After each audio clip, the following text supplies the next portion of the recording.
Hello दोस्तों, कैसे हैं आप सब। एक बार फिर से स्वागत है आपका अपने यूट्यूब चैनल एनी एग्ज़ाम में।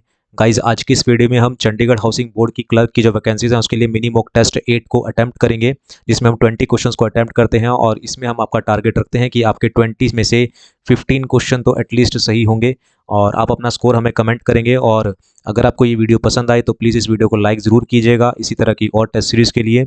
और जो व्यूवर्स नए हैं तो प्लीज़ चैनल को शेयर कीजिए, सब्सक्राइब कीजिए और बेल आइकन पे प्रेस कर दीजिए ताकि आप कि हम हेल्प कर सकें इसी तरह के और मिनी मॉक टेस्ट लाकर आपकी प्रिपरेशन को और बेहतर बना सकें। साथ ही दोस्तों, ये हमारा इंस्टाग्राम पेज है, इस इंस्टाग्राम पेज का लिंक मैं आपको डिस्क्रिप्शन पे दे दूंगा। आप हमारे साथ इस पेज पर फॉलो करके वैदिक मैथ्स की बेहतरीन ट्रिक्स को जान सकते हैं और अपनी प्रिपरेशन को और बेहतर कर सकते हैं। साथ ही दोस्तों, ये हमारा फेसबुक पेज है, ग्रुप है। इस ग्रुप का लिंक भी मैं आपको डिस्क्रिप्शन में दे दूंगा। उस लिंक पर क्लिक करके आप हमारे साथ इस ग्रुप में जुड़ सकते हैं और अपनी प्रिपरेशन को और बेहतर और अच्छा बना सकते हैं। तो चलिए फ्रेंड्स, शुरू करते हैं। मिनी मॉक टेस्ट 8 देखते हैं जिसमें हम 20 क्वेश्चंस को अटेम्प्ट करेंगे।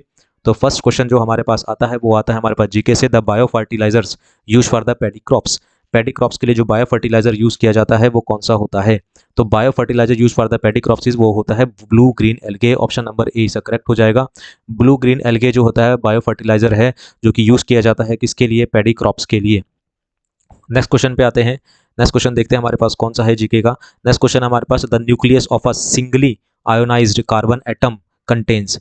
Nucleus of singly ionised carbon atom contain, जो न्यूक्लियस होता है सिंगल आयोनाइज्ड कार्बन एटम का, उसमें क्या होता है। तो उसमें 6 प्रोटॉन और 6 न्यूट्रॉन होते हैं। ऑप्शन नंबर ए इसका करेक्ट हो जाएगा। 6 प्रोटॉन्स और 6 न्यूट्रॉन्स होते हैं किसमें, उस न्यूक्लियस में जो कि सिंगल आयोनाइज्ड कार्बन आइटम का जो न्यूक्लियस होता है उसमें 6 प्रोटॉन और 6 न्यूट्रॉन होते हैं सिंगल आयोनाइज्ड कार्बन आइटम में। नेक्स्ट क्वेश्चन पे आते हैं।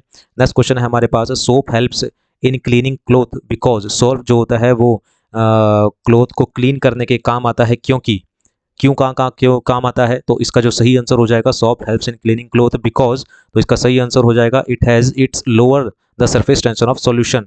जो सॉल्यूशन होता है उसके सरफेस टेंशन को ये क्या कर देता है, लो कर देता है। तो जो क्लोथ होता है वो जो सोप होता है वो कपड़ों को क्लीन करने के काम आता है क्योंकि जो ये क्या करता है, सरफेस टेंशन जो होता है उसको लो कर देता है सॉल्यूशन की। तो ऑप्शन नंबर डी इसका करेक्ट हो जाएगा। नेक्स्ट क्वेश्चन पे आते हैं। सेबी, सेबी क्या है। तो सेबी क्या है, सेबी एक आपको पता होना चाहिए कि जो सेबी है क्या एक कॉन्स्टिट्यूशनल बॉडी है, क्या ये एडवाइजरी बॉडी है, क्या ये स्टैच्यूरी बॉडी है या नॉन स्टैच्यूरी बॉडी है। तो जो सेबी है वो सेबी क्या है, ऑप्शन नंबर सी से करेक्ट हो जाएगा, यानी कि securities and exchange board of India. ठीक है, ये क्या है, एक जो कि आपके स्टॉक मार्केट यानी कि मार्केट को कंट्रोल करती है वो है स्टैच्यूरी बॉडी, स्टैच्यूरी बॉडी है। और इसका जो एस्टेब्लिशमेंट हुई थी ये 1988 में इसकी एस्टेब्लिशमेंट की गई थी थ्रू द सेबी एक्ट 1992 के द्वारा। तो जो सेबी है वो क्या है, एक स्टैच्यूरी बॉडी है। ऑप्शन नंबर सी इसका करेक्ट हो जाएगा। नेक्स्ट क्वेश्चन पे आते हैं। नेक्स्ट क्वेश्चन हमारे पास, which of the following is the correct definition of bank rate. Bank rate की इनमें से कौन सी सही डेफिनेशन है। It is the rate of interest payable by RBI to commercial bank. जो बैंक रेट होता है क्या ये पेबल होता है आरबीआई की वजह तो कमर्शियल बैंक को जो पे करता है आरबीआई, नहीं। It is the rate of interest payable bye a consumer. क्या ये कंज्यूमर के द्वारा पे किया जाता है कमर्शियल बैंक को, नहीं, ये भी नहीं, सही नहीं है। It is the rate of interest payable by the schedule bank at which RBI lends overnight. तो it is the rate of interest, क्या ये रेट ऑफ इंटरेस्ट है payable by the scheduled bank, schedule bank के द्वारा pay किए गए at which RBI lends overnight, जो रात में जो ओवरनाइट जो रात में जो आरबीआई जो है वो उधार देती है उसमें पेबल इंटरेस्ट है, नहीं, ऐसा भी नहीं है। तो बैंक रेट क्या है, bank rate is the rate of interest payable by commercial bank to RBI. तो कमर्शियल बैंक जो आरबीआई को पे करेंगे, ऑप्शन नंबर डी इसका करेक्ट हो जाएगा। वो क्या होगा आपके पास, बैंक रेट कहलाता है। It is the rate of interest, ये एक इंटरेस्ट रेट होता है जो कि कमर्शियल बैंक जो है वो किसको देते हैं, आरबीआई को पे करते हैं। तो ऑप्शन नंबर डी इसका करेक्ट हो जाएगा। और एज ऑफ मई 2020, मई 2020 आपको बता दें कि मई 2020 से जो हमारा बैंक रेट है वो है 4.65%। हमारा जो बैंक रेट है वो कितना चल रहा है, 4.65% चल रहा है। ऑप्शन नंबर डी सा करेक्ट हो जाएगा। नेक्स्ट क्वेश्चन पे आते हैं। नेक्स्ट क्वेश्चन हमारा मैथ से रिलेटेड है। मैथ के हम क्वेश्चंस पे, अभी हमने जीके के क्वेश्चंस को देखा था, अब हम आते हैं मैथ के अपने क्वेश्चंस पे। The product of the HCF, LCM and HCF of two number is इतना and the difference between the two number is 2। कह रहा है कि जो प्रोडक्ट है एलसीएम एंड एचसीएफ में दो नंबर्स के, वो कितना है, 24 होना चाहिए and the difference of the two number is 2 होना चाहिए। आपको बताना है कि नंबर्स क्या होंगे। तो देखिए, एक चीज़ हम आपको बताते हैं, हमारे हमने एक फॉर्मूला यहाँ पर सीखा हुआ है। वो क्या सीखा हुआ है कि फर्स्ट नंबर मल्टीप्लाई बाय जो सेकंड नंबर होता है वो होता है एलसीएम मल्टीप्लाई बाय HCF होता है, यही हमने सीखा हुआ है। तो यानी कि अगर मैं LCM और HCF का प्रोडक्ट देखता हूँ तो वो कितना दे रखा है, हमें 24 दे रखा है, और हमें पता है कि दो नंबर का प्रोडक्ट करके भी किसके इक्वल आना चाहिए, वो 24 के इक्वल आना चाहिए, और उन दोनों नंबर का डिफरेंस 2 होना चाहिए। तो हम ये देख लेते हैं कि किस नंबर का जो डिफरेंस है वो 24 आ रहा है, मल्टीप्लाई करके 24। क्या 8 और 6 को मल्टीप्लाई करके 24 आता है? नहीं, तो ये आंसर नहीं हो सकता। 8 और 10 को भी मल्टीप्लाई करके 24 नहीं आता, ये भी आंसर नहीं हो सकता। 2 और 4 को भी मल्टीप्लाई करके 24 नहीं आता, तो सी भी आंसर नहीं हो सकता। क्या बचा आपके पास? डी बचा। 6 इंटू 4 करेंगे तो 24 भी आता है, और इन दोनों का डिफरेंस भी किसके इक्वल है? 2 के इक्वल है। तो क्वेश्चन की इक्वेशन यहाँ पर सेटिस्फाई कर जाती है कि दोनों नंबर का प्रोडक्ट भी 24 है और इनका जो डिफरेंस है वो भी 2 है, तो ऑप्शन नंबर डी क्या हो जाएगा? इसका करेक्ट हो जाएगा। तो ये था हमारे पास मैथ का फर्स्ट क्वेश्चन। नेक्स्ट क्वेश्चन पे आते हैं। नेक्स्ट क्वेश्चन आपका डीआई से रिलेटेड है थोड़ा सा। नेक्स्ट क्वेश्चन पे चलते हैं। नेक्स्ट क्वेश्चन है हमारे पास, ये आपके पास डीआई दे रखी है। The following chart show the sale of chair, table, fan in March, April, May, answer the question below. तो ये आपके पास टेबल दे रखा है, चेयर, टेबल और फैन यहाँ पर सोल्ड हुए हैं। जो ब्लू कलर का है वो मार्च मंथ का है, अप्रैल का है जो वो रेड कलर में है, और मई का है वो ग्रीन कलर में है। तो what is the average number of table sold in 3 month? 3 month में कितने 3 मंथ में आपको बताना है कि कितने टेबल सोल्ड हुए हैं। Average table sold in 3 month, और टेबल का हमें पता है कौन सा है, ये है टेबल, और तीनों मंथ में आपको बताना है। तो यहाँ पर है 80, यहाँ पर है 70 और यहाँ पर है 60। तो इन दोनों को हम ऐड करेंगे। एवरेज का फॉर्मूला क्या होता है? सम ऑफ नंबर अपॉन में नंबर ऑफ टर्म्स। तो इन दोनों को हम ऐड करेंगे, डिवाइडेड बाय क्या करेंगे? 3 करेंगे। तो इसको ऐड करेंगे 140 हो जाएगा, 210 डिवाइडेड बाय 3 करेंगे और कटिंग करेंगे तो ये कितना आ जाएगा? 70 आ जाएगा। यानी कि इनकी जो एवरेज हो जाएगी वो 70 हो जाएगी, ऑप्शन नंबर ए। और हंड्रेड्स में है ये, तो ऑप्शन नंबर ए से करेक्ट हो जाएगा, 7000 हो जाएगा। ठीक है, तो ये था हमारे पास डीआई से रिलेटेड। नेक्स्ट क्वेश्चन पे आते हैं। फिर से वही डीआई का क्वेश्चन है और इसमें बोला गया है कि which product has highest number of sale, इनमें से किस प्रोडक्ट का हाईएस्ट नंबर ऑफ सेलिंग है, किसमें? 3 मंथ में सबसे ज़्यादा जो है वो प्रोडक्शन जो है वो सेल हुई है। तो अगर हम चेयर की बात करते हैं, पहले हम यहीं पर देख लेते हैं, टेबल में ही देख लेते हैं। तो चेयर की देख लेते हैं कितनी सेल हुई है। तो चेयर की यहाँ पर है 20, यहाँ पर है 30 और यहाँ पर कितनी है? 40 है। तो चेयर की जो है वो चेयर की जो है वो मार्च मंथ में 20 हुई थी, अप्रैल में 30 हुई थी और अपना मई मंथ में 40 हुई थी। तो टोटल यहाँ पर कितनी हो गई है? 40 प्लस 30 70, 70 प्लस 20 कितना हुआ? 90 हो गई है चेयर की। यहाँ पर बात करें तो अभी हमने टोटल किया था 210 हुई है यहाँ पर किसकी? टेबल की। और अगर फ़ैन की हम बात करें तो फ़ैन की यहाँ पर कितनी हुई है? 40, यहाँ पर हुई है 50 और यहाँ पर कितनी हुई है? 80। तो इनका अगर हम टोटल करते हैं तो ये बनता है 180। तो सबसे ज़्यादा जो सेल हुआ है वो क्या हुआ है? टेबल सेल हुआ है। ऑप्शन नंबर ए इसका करेक्ट हो जाएगा। टेबल जो है वो सबसे ज़्यादा सेल हुआ है, ऑप्शन नंबर ए से करेक्ट हो जाएगा। नेक्स्ट क्वेश्चन पे आते हैं। फिर से डीआई का ही पार्ट है। Which month has the highest sale, कौन से मंथ में सबसे ज़्यादा सेल हुई है? कौन से, अब आपसे क्वेश्चन में क्या पूछा जा रहा है? सब कौन से मंथ में सबसे ज़्यादा सेल हुई है? तो सबसे ज़्यादा सेल आपको बतानी है तो हम क्या करते हैं? मार्च के पहले मार्च के मंथ को ऐड करते हैं, यानी कि ब्लू वालों को। तो 20 यहाँ पर हुई है, ठीक है ना, और मार्च मंथ में 80 यहाँ पर हुई है, और मार्च मंथ में ही फ़ैन की जो है, फ़ैन की कितनी हुई है? 40 यहाँ पर हुई है। तो 20 प्लस 40 कितना हुआ? 20 प्लस 40 होता है हमारे पास 60, 60 प्लस 40। तो मार्च मंथ में जो सेल हुई है, तो मार्च मंथ में सेल हुई है कितनी? 140 सेल हुई है। अप्रैल मंथ की अगर हम निकालते हैं, रेड कलर में है अप्रैल, तो हम रेड कलर को यूज़ कर लेते हैं। अप्रैल मंथ में हुई है यहाँ पर 30, यहाँ पर कितनी हुई है? 70 और यहाँ पर कितनी हुई है? 50। तो अप्रैल में हुई है 150। अप्रैल में कितनी हुई है? अप्रैल में हुई है 150। और मई मंथ की अगर हम निकालते हैं तो मई मंथ का ग्रीन कलर से दे रखा है तो हम ग्रीन कलर यूज़ कर लेते हैं। मई मंथ में यहाँ 40, यहाँ पर कितनी है? 60 और यहाँ पर कितनी है? 90। और इनको अगर हम ऐड करते हैं तो यहाँ पर अब मई मंथ में होती है कितनी? 190 सेल होती है। तो सबसे ज़्यादा सेल कौन से मंथ में हुई है? मई मंथ में हुई है। तो ऑप्शन नंबर इसका जो मई मंथ होगा वो आंसर हो जाएगा, ऑप्शन नंबर बी इसका करेक्ट हो जाएगा। मई मंथ में सबसे ज़्यादा सेल हुई है, ऑप्शन नंबर बी करेक्ट हो जाएगा। नेक्स्ट क्वेश्चन से आते हैं। फिर से डीआई का, which product has highest number of sale and in which month, किस प्रोडक्ट का सबसे ज़्यादा सेल हुई है और किस मंथ में हुई है? तो सबसे ज़्यादा सेल होनी चाहिए और किस मंथ में हुई है? तो यहाँ पर हमको साफ साफ दिख रहा है। तो 90 सबसे ज़्यादा है, और किसकी है? ये फ़ैन की है। और कौन से मंथ में? मई मंथ में। तो फ़ैन की सबसे ज़्यादा सेल हुई है और कौन से मंथ में हुई है? मई मंथ में। ये तो ऑप्शन नंबर ए इसका करेक्ट हो जाएगा। ठीक है गाइस, तो ये थे हमारे पास मैथ के। अब हम पढ़ते हैं रीजनिंग के 5 इंपॉर्टेंट क्वेश्चंस पर। तो सबसे पहला क्वेश्चन जो हमारे पास रीजनिंग का है वो है आपके पास एम्बेडेड फिगर से रिलेटेड। तो इसमें आपको बताना है कि ये फिगर किस में छुपी हुई है।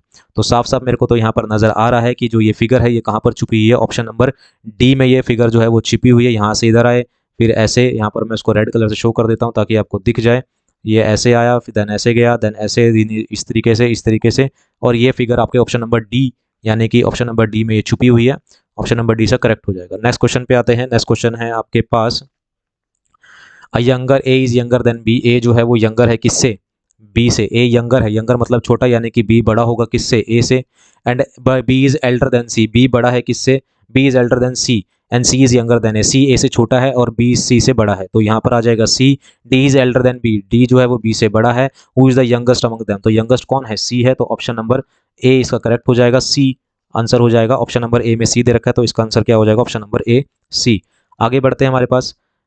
आगे है हमारे पास, Shyam spends 500 on buying 12 stools and chairs. Total cost of one stool is 50 and the total cost of one chair is 40. Find the ratio of the number of stool and chair. आपको बताना है कितनी है। तो टोटल नंबर ऑफ स्टूल और उसकी chair के cost बतानी है, और 500 स्पेंड करता है 12 स्टूल। तो हमने लेट कर लिया कि let the number of chair, let the number of chair हमने लेट कर लिया, कितना है हमारे पास? एक्स है। अगर चेयर एक्स हैं तो स्टूल कितने होंगे? स्टूल हो जाएंगे हमारे पास 12 माइनस एक्स हो जाएंगे, क्योंकि टोटल तो उसने 12 ही खरीदे है ना, तो 12 माइनस एक्स स्टूल हो जाएंगे। और 40 जो है वो प्राइस है चेयर का, और कितनी चेयर खरीदी? एक्स, प्लस 12 माइनस एक्स क्या बचे? स्टूल बचे, और एक स्टूल का प्राइस कितना है? 50, और टोटल प्राइस कितना हो गया हमारे पास? 500 हो गया। तो ये हो जाएगा 40x प्लस 5 इंटू में 12 कितना होता है? 600। यहाँ हो जाएगा माइनस में 50x इज इक्वल टू कितना? 500। तो ये बचेगा हमारे पास 10x इज इक्वल टू 100, और x की वैल्यू कितनी आ जाएगी? 10 आ जाएगी। x की वैल्यू अगर 10 आ गई है तो हम यहाँ से क्या करते हैं? स्टूल, चेयर और स्टूल का वो रेशो निकाल लेते हैं। तो चेयर की जो वैल्यू आएगी, चेयर हमने कितनी मानी थी? x की वैल्यू कितनी आई? 10, और 12 माइनस में x यानी कि 12 माइनस में 10, ये आ जाएगी 2, कटिंग करेंगे तो 5:1। ऑप्शन नंबर बी इसका करेक्ट हो जाएगा। तो जिसमें जो चेयर और टूल की जो रेशो आ जाएगी वो कितनी आ जाएगी? 5:1। ऑप्शन नंबर बी इसका करेक्ट हो जाएगा। नेक्स्ट क्वेश्चन पे आते हैं रीजनिंग के। ये सीरीज़ का क्वेश्चन है, सीरीज़ आपको बतानी है कि इसमें क्या रहेगी। तो जैसे हम यहाँ देखते हैं कि यहाँ पर सीरीज़ दे रखी है। जी में अगर हम 5 ऐड करते हैं, जी में अगर हम 5 ऐड करते हैं तो एल आता है। एल में अगर हम 5 ऐड करते हैं तो क्या आता है हमारे पास? क्यू आता है। तो 5 की सीरीज़ चल रही है, और क्यू में अगर हम 5 ऐड करते हैं तो हमारे पास क्या आता है? GHIJKLMNOPQRSTUV। तो क्यू में हम अगर हम 5 ऐड करते हैं तो वी आता है, और वी में अगर हम 5 ऐड करते हैं तो हमारे पास क्या आता है? QVWXYZ ए आएगा आपके पास यहाँ पर। तो यहाँ पर सबसे पहले तो आना चाहिए ए। अब हम देख लेते हैं कि ए किस किस ऑप्शन में है। ए सिर्फ आपका एक ही ऑप्शन है, वो है ऑप्शन नंबर बी। तो सीधी सी बात है कि आपका आंसर क्या हो जाएगा? ऑप्शन नंबर बी हो जाएगा, क्योंकि अगर हम 5 ऐड करते हैं तो यहाँ पर हमारे पास ए आना चाहिए था, और ए हमें एक ही ऑप्शन में दिखाई दे रहा है, वो है option number B. Next question पे आते हैं। नेक्स्ट देखते हैं कि क्या है हमारे पास। रीजनिंग का जो लास्ट क्वेश्चन है वो है हमारे पास, which of the following option is related to the same way as the number of in the given वो है। ठीक है, तो अगर हम इसको देखें तो सीरीज में अगर हम देखें तो 2 + 5 + 9 को अगर ऐड करते हैं तो 16 आता है। 8 + 4 + 4 करते हैं तो भी कितना आता है? 16। 3 + 6 + 9 7 करते हैं तो भी कितना आता है? 16 आता है। मतलब हमारे पास जो है वो सेम आ रहा है, सम सेम आ रहा है। तो इसका जो सही आंसर हो जाएगा वो देख लेते हैं क्या रहता है। तो अगर हम इसको ऐड करते हैं तो 3 + 2 + 1 कितना होता है? 6 होता है। 2 + 5 + ये कितना होता है? 15। ये तो आंसर नहीं हो सकता। 2 + 5 7, 7 + 6 कितना होता है? 13। 7 + 6 + 7 + 0 ये भी 13 होता है, और ये भी कितना होता है? 13 होता है। ऑप्शन नंबर बी इसका करेक्ट हो जाएगा। सबका सम जे जोड़ क्या आ रहा है? 13 आ रहा है, तो यही पैटर्न आपको लगाना था। सबका सम जो होता सेम आना चाहिए था, तो ऑप्शन नंबर बी इसका करेक्ट हो जाएगा। अब हम बढ़ते हैं हमारे पास किसके क्वेश्चन के, अपना कंप्यूटर के 5 इंपॉर्टेंट क्वेश्चन पर, जो कि आपके लिए इंपॉर्टेंट रहेंगे। और गाइज अगर आपको वीडियो ज़रा भी पसंद आ रही है तो प्लीज़ इसको लाइक करना मत भूलिएगा, शेयर कीजिएगा, सब्सक्राइब कीजिएगा इसी तरह के और पार्ट्स के लिए। और हम टाइप वाइज मैथ के जो चैप्टर्स हैं वो कवर करने जा रहे हैं। तो आज हमने एवरेज का चैप्टर टाइप 1 डाली है, तो प्लीज़ उस वीडियो को जरूर देखेगा। एवरेज का टाइप 1 किस तरह के क्वेश्चंस उसमें एवरेज में बनते हैं वो टाइप वाइज हम डालेंगे। तो प्लीज़ वीडियो को जरूर सपोर्ट कीजिएगा और शेयर जरूर कीजिएगा, ताकि हम आपकी मदद कर सकें आपका एग्जाम क्लियर करने में। नेक्स्ट क्वेश्चन पे आते हैं। अब कंप्यूटर का कह रहा है कि विच of the following internet standard protocol, इसमें से किस इंटरनेट का स्टैंडर्ड प्रोटोकॉल होता है? विच of the following is internet standard, sorry, which of the following is internet standard protocol. Internet standard protocol क्या होता है? टीसीपी और आईपी एड्रेस जो होता है, ऑप्शन नंबर ए सा करेक्ट हो जाएगा। टीसीपी आईपी, ठीक है ना। विच stand for transmission control protocol, TCP की जो फुल फॉर्म होती है टीसीपी की जो फुल फॉर्म होती है वो होती है transmission control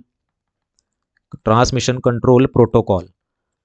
transmission control protocol होती है, और आईपी की होती है इंटरनेट प्रोटोकॉल। आईपी की क्या होती है?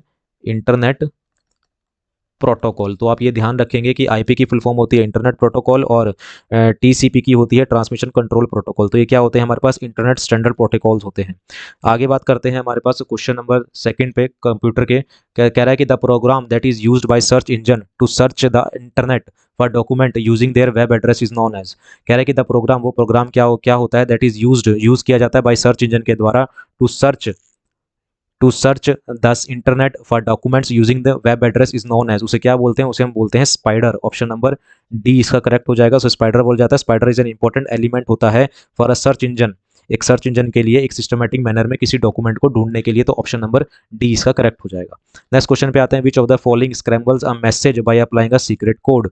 विच of the following scramble a message by applying a secret code. Scramble करता है मैसेज को बाय अप्लाइंग एक सीक्रेट कोड डाल के, तो उसे क्या बोलते हैं? एनक्रिप्शन बोलते हैं। Option number D. डिक्रिप्शन होता है, एक होता है एनक्रिप्शन। तो ऑप्शन नंबर बी इसका करेक्ट हो जाएगा। नेक्स्ट क्वेश्चन पे आते हैं। Plugins can be used which of the following functionality to browsers. Plugins can added which of the following functionality to browsers. Plugins can added which of the following functionality to browser. Browser में किस तरह की functionality को add करते हैं? क्या कहते हैं? प्लगइन्स। क्या वो playing games, playing audio files, view animation, तो सभी को ये ऐड करते हैं। ऑप्शन, तो इन सभी को चलाने के लिए क्या जरूरत होता है? प्लगइन्स की जरूरत होती है। और प्लगइन्स क्या करते हैं? इंटरनेट जो ब्राउजर होता है उसमें ये फंक्शनलिटी जो होते हैं वो ऐड कर देते हैं। ठीक है, तो लास्ट क्वेश्चन पे आते हैं। Which of the following mouse can work an surface from a granite counter top to a carpet. Which of the following mouse can work on any surface from a granite counter top to a carpet. तो कौन सा mouse जो है वो work करता है on any surface from a granite counter top to a carpet? तो ये है आपके पास option number B, blue track mouse. Blue track mouse एक तरह का माउस होता है that is use on the blue track technology that is based, ये बेस्ड होता है किस पे? ये बेस होता है ब्लू ट्रैक, ये होता है बेस ब्लू ट्रैक, ये होता है ब्लू ट्रैक टेक्नोलॉजी पे बेस होता है, और can work only the surface of granite proper and carpet पे ये वर्क करता है। ठीक है गाइज, तो ये थे हमारे पास कंप्यूटर के 5 मोस्ट इंपॉर्टेंट क्वेश्चन। उम्मीद है आपको ये सारी सीरीज़ जो है पसंद आई होगी। माफ़ कीजिएगा, थोड़ी सी बैटरी लो है आज कंप्यूटर की। तो अगर आपको ये वीडियो ज़रा भी पसंद आई है तो प्लीज़ इस वीडियो को लाइक करना मत भूलिएगा, ज़्यादा से ज़्यादा शेयर कीजिएगा, सब्सक्राइब कीजिएगा हमारे चैनल को। इसी तरह की और वीडियोज़ के लिए मिलते हैं नेक्स्ट पार्ट में। Thank you very much.